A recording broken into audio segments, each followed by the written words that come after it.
Derrière les murs de l'hôpital de Remiremont, le mystère reste entier. Ces dernières années, plusieurs patientes admises aux urgences sont décédées dans des conditions qui interrogent. Claudette Zanin avait 51 ans.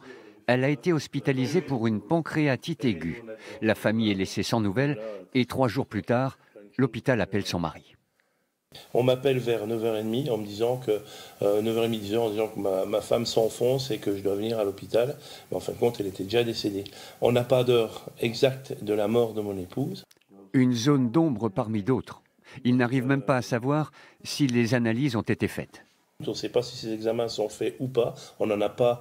On a dans le dossier médical une demande, mais on n'a pas ces examens qui sont donc au dossier.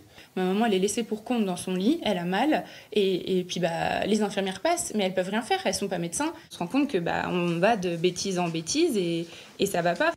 La famille a contacté un avocat.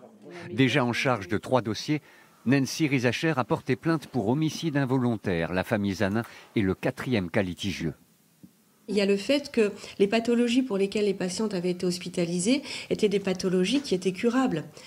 Leur pronostic vital n'était pas engagé quand elles sont arrivées aux urgences. Forcément, les familles sont frustrées et veulent savoir.